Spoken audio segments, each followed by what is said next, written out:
Ladies and gentlemen, welcome back to Myth Vision Podcast. We have an amazing demigod hero right here in my hand, Dionysus. Okay. And we're going to be talking about this book, the Dionysian Gospel, authored by none other than Dennis R. MacDonald. Welcome, my friend. Welcome. You? We're going to put Dionysus here right now. He will be in this bowl, eternally, solidified in Mount Olympus right here. All right. And I want to talk to you about Dionysus and Jesus because I've grown to love Dionysus over the more studying and learning about this god. A little bit of background before we get to the gospel that you wrote is how even back in like Linear B, we have Dionyso, really interesting Linear B kind of Proto-Greek, where the name is associated with wine, even back there. And you kind of have to think, is this god the anthropomorphic or personified version of crop of some kind, wine, the way that it revives old people. Like, this has ancient roots, right? So why'd you write this book, Dennis? What made you go, you know what? I see it. I see him in here. What made me write it? Yeah. What made you write this? What did you get an aha and go, oh my gosh? Was there somebody who wrote something down, said something you found and went, oh my gosh, there's more to this than I think they realize? It actually began with a fascination with Euripides' Bakai. The Bakai was one of the most famous tragedies of antiquity. And Dionysus returns to Thebes, his hometown, and is going to vindicate the death of his mother because his sisters claimed that she did not cohabit with Zeus in order to produce baby Dionysus. There was somebody else. And so he was going to punish them. He arrives from Lydia with the Lydian women, women who are going to form the chorus of the play. And in order to punish Thebes, he drives the women of Thebes out of their homes into the mountains in order to worship him in ecstasy. Now, they're not drunks, but they are inebriated with the spirit of the god. Pentheus is the king of Thebes, and he considers this to be a total outrage. Now, he knows Odysseus as Odysseus's slave, but not as the god himself. And so he Odysseus or Dionysus? Dionysus, I'm sorry. Yeah, he thinks he doesn't know that Dionysus is actually, or that the priest in front of him is actually the god Dionysus. Okay, got it. He thinks he's a priest and a slave? No, just a priest. Okay, gotcha. And so Pentheus sends his troops out to round up the Maenads and to put them in prison. Maenads means crazy women. And Dionysus frees them with an earthquake. And Pentheus then is furious, and he arrests Dionysus. He is going to put him in jail and kill him at some point, but Dionysus escapes jail. Then he makes Pentheus drunk with his, or at least crazy. He drives him nuts. And he says, would you like to go into the woods and to see what these Maenads are up to? And Pentheus said, oh, I'd love to do that. And Dionysus says, well, then you have to go in disguise. You have to be disguised as a woman. Right. So then he transgresses and he goes into the mountains, but he can't see what's going on. And so Dionysus says, would you like help in seeing these women? And Dionysus says, oh, yes. So Dionysus bends a fir tree to the ground and puts Dionysus on top of Pentheus, yeah. Puts Pentheus, I'm tired. You're fine. Puts Pentheus on top of the tree, and the women realize that they see the king up there, but they don't recognize him as Pentheus. They just think he's a lion or something. So they uproot the tree, and Agave, his own mother, helps in the dismemberment. She decapitates him and puts his head on the top of a thyrsus, which is a special reed, or it's a staff, that Maenads carried for their worship. And she thinks it's the head of a young lion. And she comes back into Thebes and she's boasting, "Look what we got! Look what we got!" And then her father, Cadmus, says, "Dear, this is not the head of a lion." And she comes to recognize that she's killed her own son. And then she says, "Well, where is the body of my son?" And Cadmus says, "They're collecting the remains." And it all comes. And then Dionysus appears and he presents a curse on the family of Cadmus. And people, so Dionysus wins. Cadmus and his family are gone. Pentheus is dead. Yada yada. And so this was, by the way, you're going to be talking to Courtney Friesen. Yes. And he wrote a beautiful book on the reception of Euripides' Bakai. And so it was retold over and over again. Even in antiquity, people saw a similarity between the Bakai and the Gospel of John.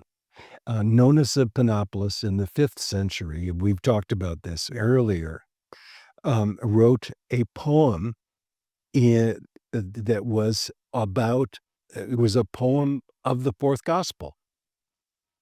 And later he wrote a larger, huge epic. In fact, this longest Greek epic of any, the Dionysiaca. And it looks like he was a Christian first and then converted to Dionysian religion because it wasn't the other way around. This has been demonstrated by a Spanish scholar.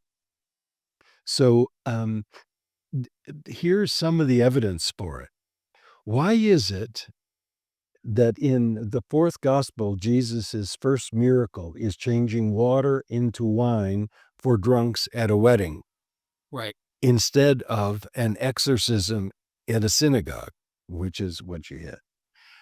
Then you have at the very beginning, the introduction, the famous Logos hymn. And there the point is that Jesus is a God. He gives life. He gives light. He gives gift after gift. And he is the one in the lap of the Father. Right. Dionysus is born out of the thigh of Zeus. Right. It's, it's screaming for an association. Then you have the woman in Samaria who's outside the city, who Jesus offers living water. The Maenads are outside the city. The Maenads can strike a rock and get water. And the images go on and on. Well, just so viewers are tracking, because this is good stuff, and they probably don't know all of this, and they should read this book. Your point about the Maenads too in the wilderness and Euripides, whereas you get the women, the Samaritan woman who's at the well, you know, tell me how, about your husband. Well, I don't have a husband. You're right. You have 6 or something like that. She's promiscuous. She's clearly been with several men, and the man she's with now is not her husband. And so, And they worship under the mountain. right. And the Maenads in the Euripides, Pentheus accuses them of sleeping in other men's beds, which is promiscuous. So you have there's so many themes, so many overlaps. Then you have the flesh, right? Eating the flesh of the Son of God, which is what the heck? Yeah, That that's makes right. sense. That's what you do in a Dionysian meal. you eat bloodied flesh as a token for eternal life because Dionysus came back to life. Right. Ugh. Then you have also the Lazarus story is a man who's died and is comes out of the tomb and is alive. That's very similar to Dionysus's freedom from the jail, Okay. coming out. And then you have at the end, Mary Magdalene is asking, "Where is the body of my Lord?" Well, that's what Agave was asking at the end. So that's a parallel that's a little more obscure, but I think it really is there when you take a look at it. Let me put it in a somewhat different context. One could say that this author is trying to challenge the gospels that are already in existence by making Jesus Dionysian. I don't think that's what's going on. I think the author is living in an environment where Dionysian religion is a challenge to the Christian community. And they're offering good wine, sex, eternal life, and gift after gift. This Christian community. No, no, the Dionysian Okay. group. The Dionysian group is offering all those things. Right.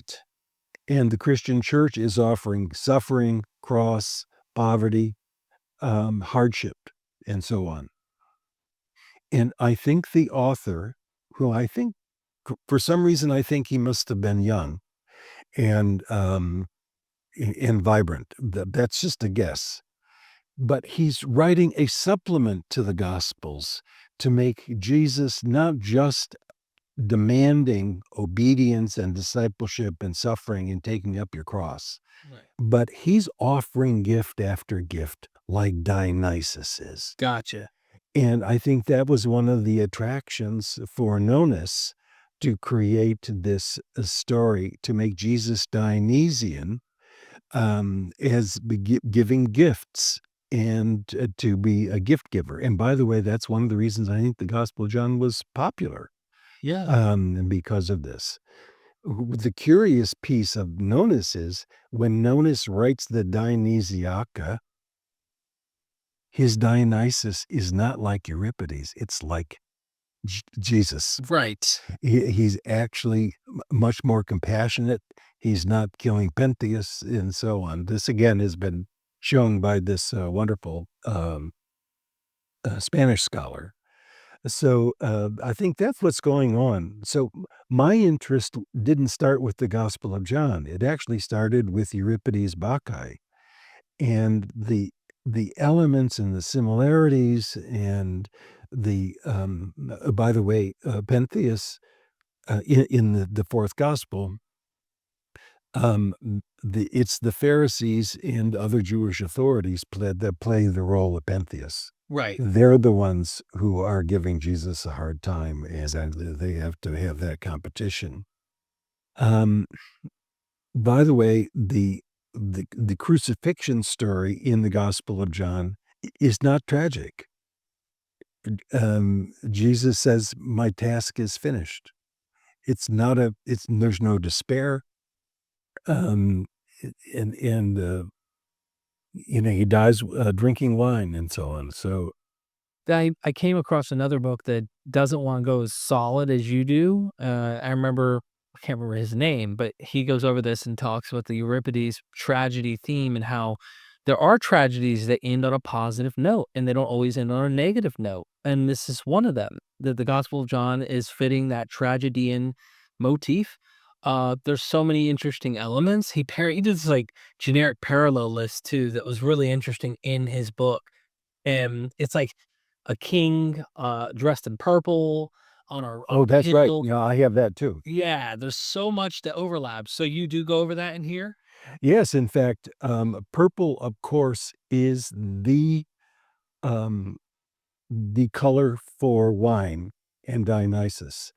And the Gospel of John makes a point that Jesus is wearing a purple himation, and Pilate says, "Look at the man." and he brings people out to see that he's wearing the purple cloak. And that doesn't occur in the other Gospels. Right. So it's been a long time since I've worked on the Dionysian Gospel, but I don't think there can be any reasonable doubt. By the way, this book has been translated into modern Greek because the Greeks know that there is this Dionysian some sub-Greeks anyway, Yeah. know this Dionysian connection. Well, I hope everybody gets a copy of the book because I love this stuff. Yeah. I really do. Now, you in your new book, final word on this.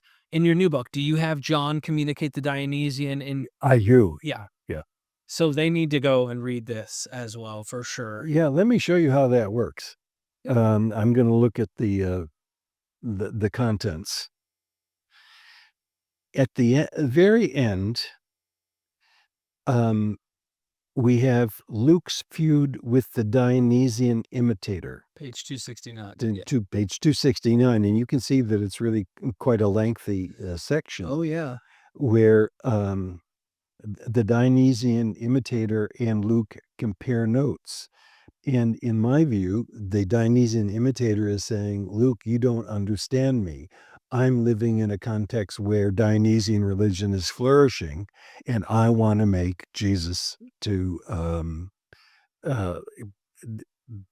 Like Dionysus. to like Dionysus. Yeah. And then Luke backs off and he says, okay, now I understand it. I mean, it's not too bad. So let me show you. Again, there's a huge chunk here while he's looking for that. I really do recommend you getting a copy of the latest, greatest Feuding Gospel authors. Link will be in the description. And probably pinned comment if I can remember to put that in there. But yeah, did you find it? Yeah. Page 276. 276. Okay. We are going to have fun. Okay, let's do it. I'm going to be the voice of Euripides. Okay. And you're going to be the voice of John. Gotcha. So at the bottom of the page, you can see the Euripides tragedy begins. Yep. Okay, we're going to read these pages. Okay. And we're going to comment on them at the end. And you tell me if you see a similarity here. Okay. Now, I'm reading from the opening dialogue of the Bakai. Gotcha. Euripides' tragedy begins with the god alone on stage and disguised as a mortal priest. This is how he revealed his true identity. I, the child of Zeus, have come to the land of Thebes, Dionysus, whom Semele, daughter of Cadmus, once bore, induced to do so by a lightning bolt, by having changed myself into human form from that of a god. Okay, your turn. In the beginning, or compare this with the opening lines of the Dionysian Biblion. In the beginning was the Logos, and the Logos was with God, and the Logos was a God. This one at the beginning was with God, and light shines in darkness, and the darkness did not overcome it. You see the parallel? Oh, yeah. Okay. Dionysus then singles out one Theban for praise, his maternal grandfather. I praise Cadmus, who established this plot untrodden, a sacred precinct for his daughter. With clustering foliage with the grapevine, I myself have shrouded it. Similarly, yeah, your turn. Oh, okay. My Dionysian Biblion singles out John the Baptist for praise. There was a person sent from God whose name was John. This one came as a witness to bear witness about the light, so that all might believe through him. He was not the light, but was to bear witness about the light. Dionysus then states that he has returned to his birthplace to punish it for doubting that he was a son of God. I have now come to the land of the Greeks for the first time, after having made those regions dance and having established my right so that a god might be revealed to mortals. Does that sound Johannine? Since my mother's sisters, whom one might least expect, were saying that Dionysus was not born from Zeus, but that Semele had been seduced by some mortal man. That's all John too, the accusation, I believe. Yeah, yep, you're right. And that she had attributed to Zeus her own sexual sin. I will give a defense on behalf of my mother Semele by appearing to mortals as the god she bore to Zeus. Mm. My Jesus, too, came into his own regions, and his own people rejected him as the son of a god. But unlike Dionysus, he did not come to punish, but to give life and gift after gift, a synchrosis, bad, good. He was in the world, and the world came into being through him, and the world did not know him. He came to his own regions, his own people did not receive him. And the Logos became flesh and pitched tent among us, and we observed his glory, glory of the one-of-a-kind child from the Father, full of grace and truth. For we all received his fullness, gift after gift. No one ever has seen God, a one-of-a-kind God, the one in the lap of the Father. That one revealed him. Back to the Bakai. Behind Hera's back, Zeus had slept with Semele, but during her pregnancy, he zapped her with a lightning bolt for foolishly boasting that she had conceived Dionysus by him. To save the fetus, Zeus sewed it into his thigh and brought it to term. He thus was both father and mother to baby Bacchus. This is what I had in mind the author of this gospel, had in mind by the one of a kind God, the one in the lap of the Father. So tell me that's it's gift after gift and so on. Lap of the Father, gift after gift. Someone who pitched their tent among them that they thought was something else, but truly was a god, and they didn't realize. Then they single out John, where he singles out a different person in the Euripidean.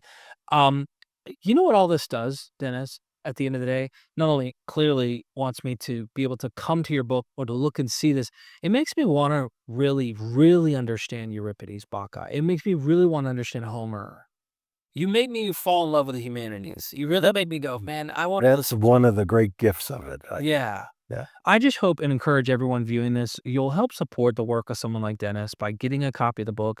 He puts so much time and energy into this that when people read it and they value it and they're commenting on it, they're leaving a review on it, when they're expressing an interest in what he spent so much of his life, and you're going to go out hoping people care about, it means the world when someone like him puts the hours and time that they do into these kind of works to see people care. And it's really simple to show that appreciation. Let me give a footnote to that. Yeah. In a Byzantine poem called Christus Patiens, the author says, I'm going to tell you the life of the story of the suffering of the Christ. Right. And I'm going to do it by using lines from Euripides. When he gets to the very end, the Theotokos, Jesus' mother Mary, gives a eulogy. And the eulogy is almost word for word what we just read. Wow. From the introduction. You were my son. You were God, but you were not recognized. You weren't. It went on and on. Yeah. So early Christians valued Jesus's relationship to Dionysus. It was not something that was embarrassing to them. No. And I hope you do too. By getting a copy of Dennis's book, I noticed too at the back of the book, I don't know if you noticed this, made in the United States, Orlando, Florida. It's a sign from Zeus. Hallelujah. Get a copy of Dennis's book. Seriously, I love you all. Thank you for watching. And until next time, see you then.